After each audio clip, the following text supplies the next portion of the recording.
E hoje nós iremos estar trazendo mais outro podcast, só que dessa vez o assunto que estaremos abordando é principais modelos políticos presentes na sociedade atual e como isso também pode estar influenciando na educação das escolas.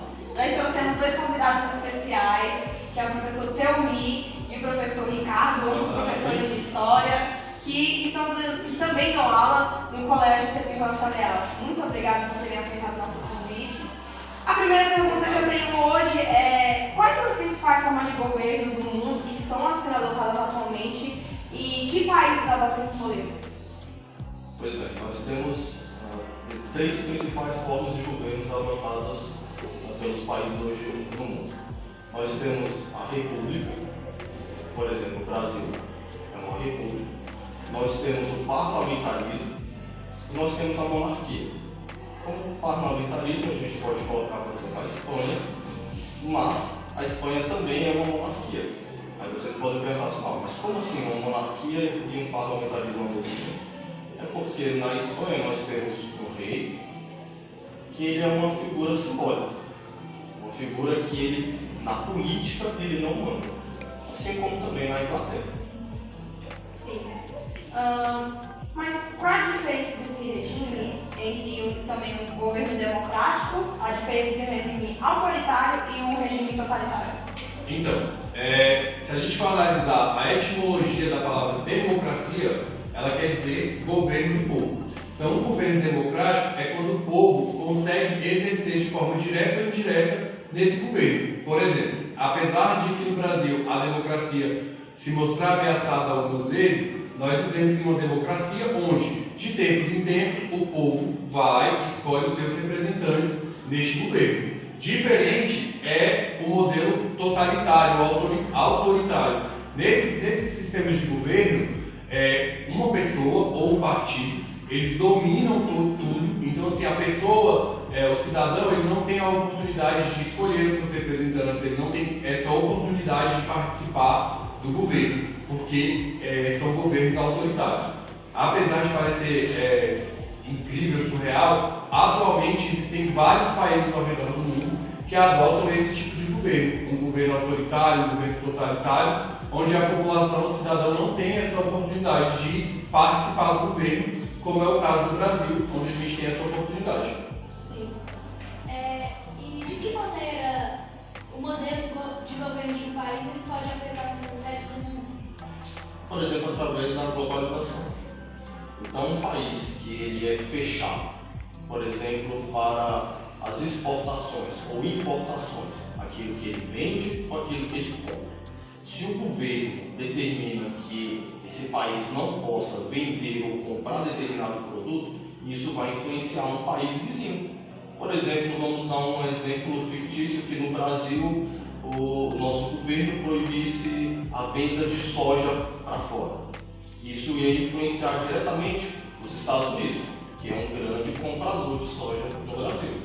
Então, as determinações ou as diretrizes políticas de um determinado país, de um determinado governo, vão influenciar a vida de outro governo.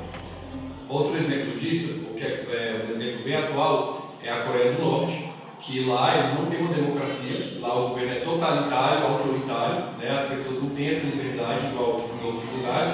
O país ele é totalmente fechado para o resto do mundo, tanto que, enquanto o resto do mundo já vive o fim da pandemia, a Coreia do Norte está vivendo o ápice da pandemia. Então, neste momento, assim, nós estamos gravando esse podcast, e nesse momento, lá eles estão sofrendo com a Covid, inclusive sem vacinas. Por quê? Porque o país é tão fechado que nem a vacina que chegou para o mundo inteiro ainda está disponível lá, como foi disponibilizada para o resto do mundo. Então, assim, a forma como um país, a forma que um país é governado interfere diretamente na forma como esse país se relaciona com o restante de outros países.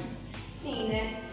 Falando até sobre a Coreia do Norte, existem outros países também que são da Ásia, que não podemos citar aqui para não causar nenhum problema, que também eles têm esse governo meio forçado, proíbe as pessoas de terem esse tipo de liberdade e, como o senhor falou, totalmente ficam fechados para o mundo, tanto internacionalmente quanto nacionalmente.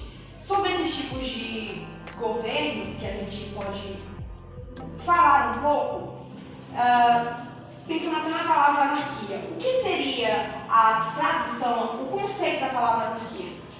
Anarquia, nós temos que analisar ela de duas formas, esse conceito de anarquia.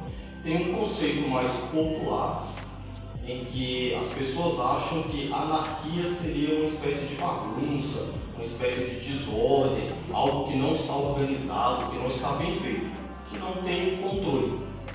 No senso comum, as pessoas acham e veem anarquia como isso. Só que em política, anarquia não quer dizer necessariamente uma bagunça.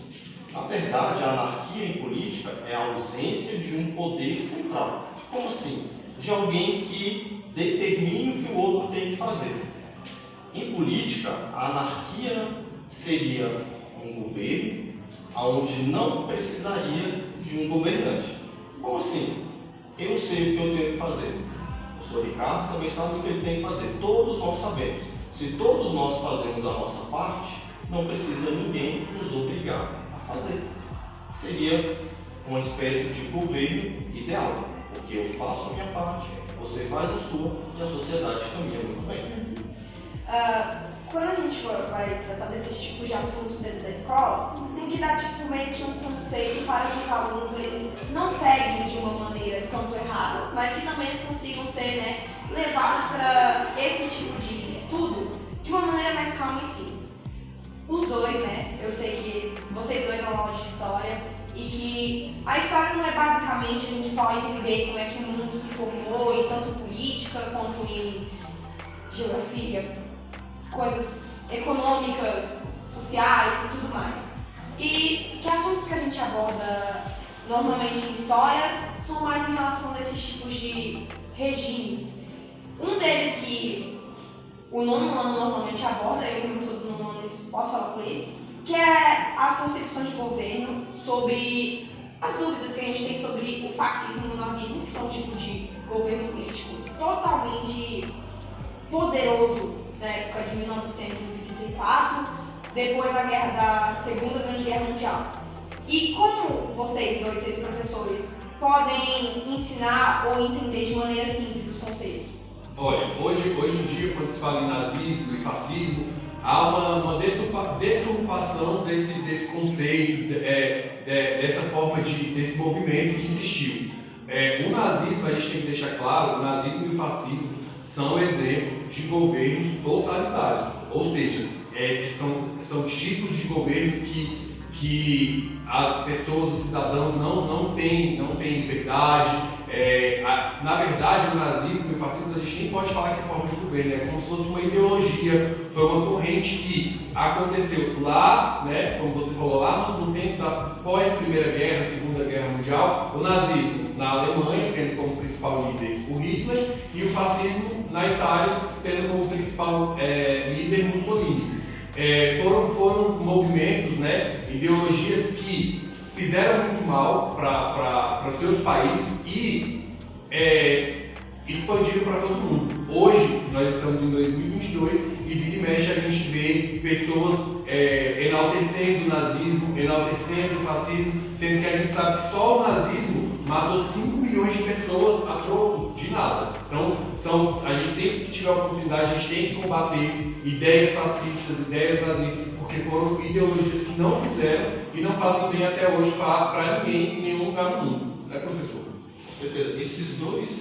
Essas duas formas, a gente não pode nem dizer regimes de governo, essas duas formas autoritárias de governo, elas podem ser diferenciadas de uma forma mais ou menos simples. O nazismo, especificamente, ele elegeu alguns grupos específicos minoritários a serem perseguidos, como, por exemplo, os judeus, os deficientes físicos, os homossexuais, os negros.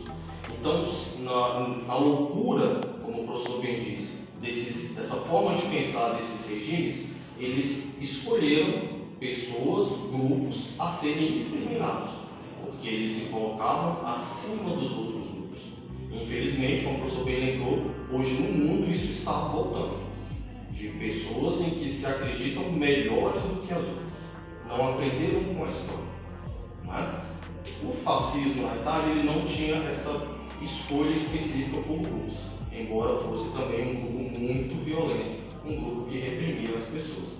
E para concluir, esses regimes autoritários ou totalitários, muitas das vezes a população aceita, estimula e compreende isso como algo bom.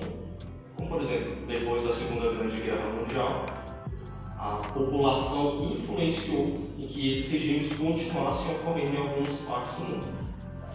Hoje, infelizmente, continuam ocorrendo. Do mesmo jeito que também, né, temos pessoas que elas ainda, tanto aqui no Brasil, que elas insistem em querer a volta do regime militar, que foi um forçamento aqui no Brasil, que na época do Brasil Colônia, que transformou milhares de cidadãos, pessoas, até mesmo os estados aqui ao redor, num tipo de forma de governo que se baseia mais em dinheiro em vez de querer o bem da comunidade e da sociedade. Sobre essa forma de governo da época do Brasil Colônia, que todo mundo era forçado a seguir tipo de regra, que ainda a gente estava no governo do imperador, o que o senhor poderia falar sobre isso? Sem ter que abordar muita coisa e explicar de uma forma diferente. Nós temos períodos históricos diferentes. Nós temos o Brasil República e o Brasil Monarca. No Brasil Monarca, nesse primeiro momento que você estava falando, nós vivíamos como uma colônia, né? Como você bem colocou. Nesse momento ainda não tínhamos um regime militar. O regime militar no Brasil foi o Brasil República a partir dos anos 60 para cá. Nesse primeiro momento, ainda Brasil, colônia, Brasil, os primeiros anos do Brasil, nós vivíamos de uma forma a entregar o poder ao rei, ao imperador. E esse imperador ele tentava governar junto com os outros aspectos políticos naquela época, com os grandes fazendeiros de café, com os grandes proprietários de escravos. Passados vários anos, o Brasil se torna uma república, mas infelizmente os governos da república ainda têm que governar com esses grandes poderosos. Mudamos de grandes fazendeiros, de grandes escravistas, para grandes empresários, grandes produtores, grandes banqueiros. Então, a mudança do tempo, infelizmente, não acompanhou uma mudança de mentalidade. E assim, o importante é saber que o Brasil ele passou por várias fases, né? Quando a gente fala do Brasil colônia, a gente não está falando nem de governo, nem de país, a gente está falando de algo que pertence a Portugal. E aí, depois de muita luta, de muita rebelião, né, nesse Brasil colônia, o Brasil consegue sua independência, né, vira realmente o que a gente hoje conhece como um país. E aí, só que mesmo assim, ele tem o governo dos imperadores Dom Pedro I, Dom Pedro II, que se a gente pudesse fazer um link com essa questão de autoritarismo, totalitarismo, era assim uma monarquia dessa forma, porque o imperador ele governava de forma ilimitada, tinha um poder moderador, que era um poder exclusivo do imperador. E aí, depois de muita luta novamente, né, com o Brasil pela escravidão, o Brasil conseguiu chegar à tão sonhada república, que talvez seja a forma de governo onde as pessoas têm mais participação de fato. E aí, depois de tantos anos de república, né, quase meia década, mais de meio século de república, a gente chega na ditadura, que é onde o Brasil passou uma boa parte da sua história sendo governado por militares, onde as pessoas também voltaram a não ter a liberdade. Então, assim, a redemocratização do Brasil, ela acontece de 85 para cá, que se a gente for pensar em história,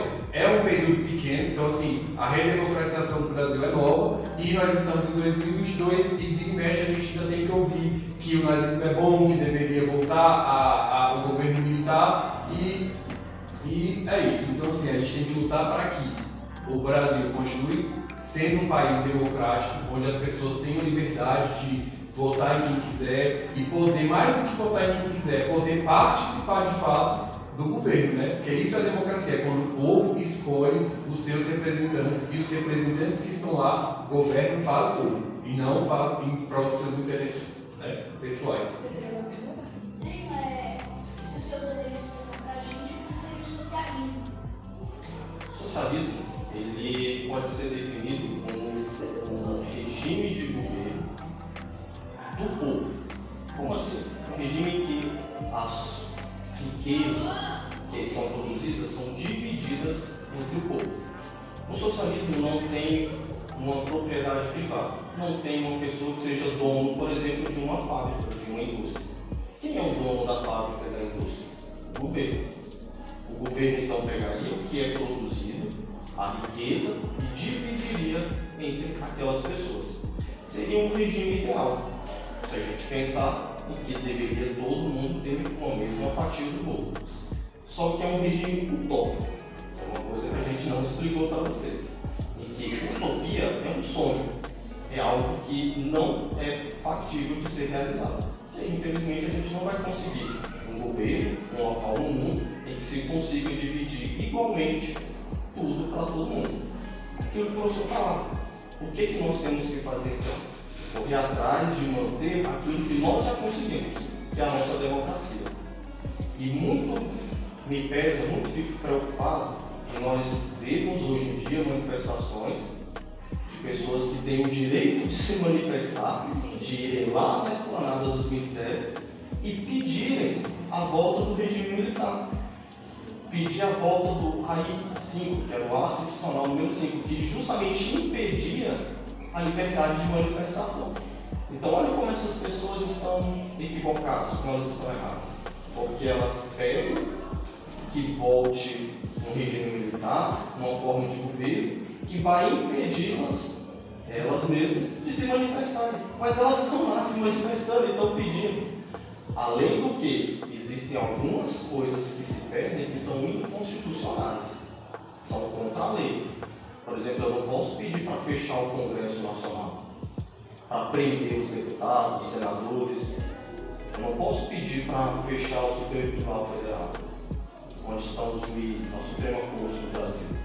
Então, existe uma linha muito tênue que, infelizmente, essas pessoas que são influenciadas por esses regimes autoritários, esses regimes que não são democráticos, estão ultrapassando.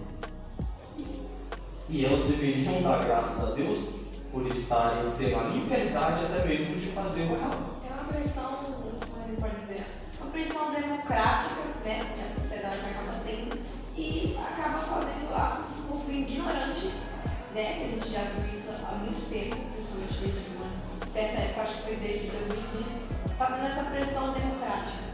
E o senhor abordou muito bem o assunto, que interessa nós dois, porque nós dois somos alunos, nós podemos dizer isso por conta própria.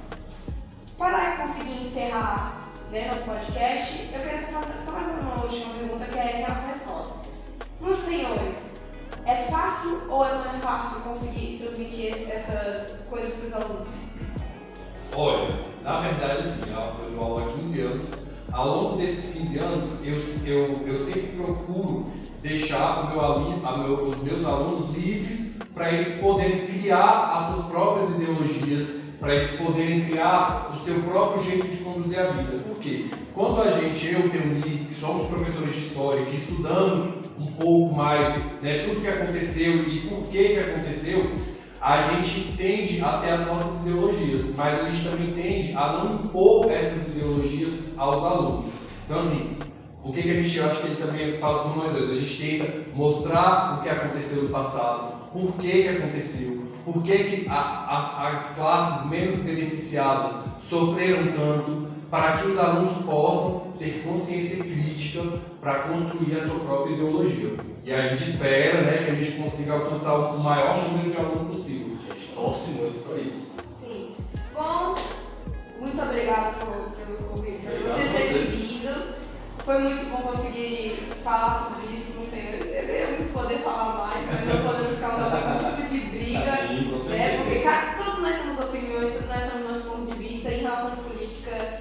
Isso é um pouco sensível, é um pouco muito pesado, então é melhor a gente só guardar para nós mesmos e os senhores poderem. Ou conversar de forma leve, como É, a gente conversar de agradece forma o leve. convite. Conversar de forma leve. Respeitar a opinião do Sim, outro. respeitar a opinião dos outros. Muito obrigada por terem assistido mais esse podcast. Nós estaremos voltando para outro episódio, para outro assunto. E até isso vocês vão poder esperar. Muito obrigada por ter assistido o podcast e tchau!